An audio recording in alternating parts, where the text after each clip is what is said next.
देखिए हर किस्म का सिनेमा होता है, कुछ मनोरंजन के लिए होता है, कुछ डरावना जो हॉरर फ़िल्म के लिए होता है, कुछ गानों के लिए होता है। इसको और ज़िंदा रखने की ज़रूरत नहीं है, वो सिग्नेचर कर दी और जो इसके इनिशियल रिव्यूज़ आए हैं वो बहुत कमाल के हैं।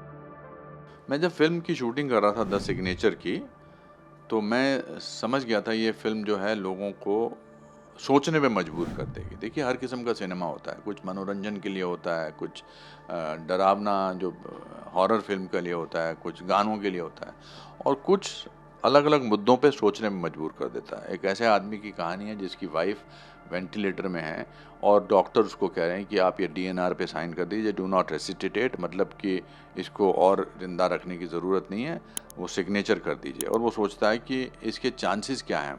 अपनी डॉक्टर से पूछता है, वो कहते हैं कि भई हम तो कभी भी नहीं कह सकते कि चांसेस नहीं है। तो फिर कहता है कि मैं इसे कैसे साइन कर दूँ? तो उसको ज़िंदा रखने के लिए, उसको उस मशीन को ज़िंदा रखने के लिए पैसे देते जाना है।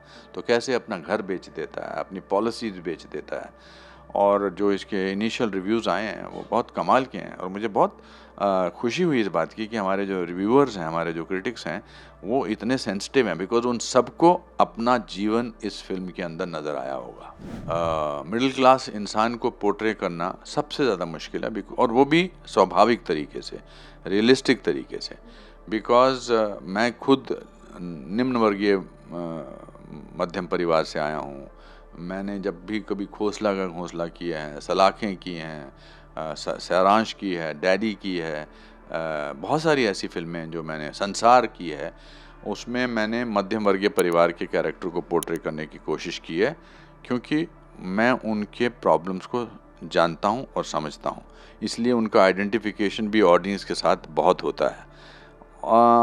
अब हम इस तरह की फ़िल्में बना सकते हैं जो रियलिज़्म पर आधारित हों और वो ज़्यादा छूती हैं।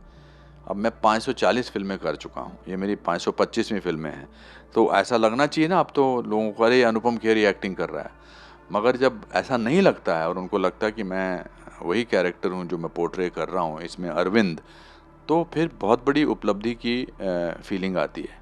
और द सिग्नेचर यही है, आज ये ज़ी5 पे प्रीमियर हो गई है, अब लोग दर्शक इसको दे सकते हैं ज़ी5 पे एंड अपने जीवन की कहानी उनको नज़र आएगी। देखिए हम हॉस्पिटल्स में बहुत बार गए हैं, लेकिन मैं ये कहना चाहूँगा कि कोरोना के बाद जो है वो हर एक इंसान, दुनिया का कहीं भी रहने वाला इंसान किसी न किसी तरीके से, चाहे रिश्तेदारों के तरीके से, चाहे दोस्तों के तरीके से या किसी जान-पहचान वाले के तरीके से, हॉस्पिटल के साथ ज़रूर उसका कोई ना कोई आमना-सामना हुआ है। तो इसलिए ये फ़िल्म बहुत इम्पोर्टेंट है आज के दौर में। इसमें 2 बातें हैं, एक तो जो जनरेशन एक्ट करना चाहती है, देखिए हमने सोशल मीडिया के थ्रू, बाकी चीज़ों के थ्रू कुछ इस तरह का माहौल इकट्ठा कर दिया है कि जो आज्ञाकारी बच्चा है, जो माँ-बाप का ध्यान देता है, वो कूल नहीं है। जो रफ़ियन है, जो बदतमीज़ी करता है, वो बड़ा आजकल का, ऐसा है नहीं।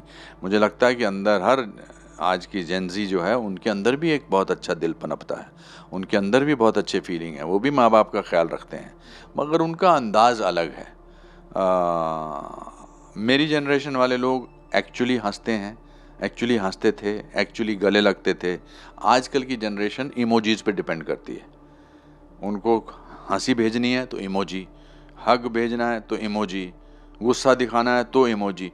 तो जब तक एक्चुअल फीलिंग, भावना नज़र ही नहीं आती है, तब तक कैसे होगा? बट इसके बावजूद इसीलिए तो ऐसी फ़िल्में बनती हैं, ये भी तो समाज से ही निकली हुई हैं।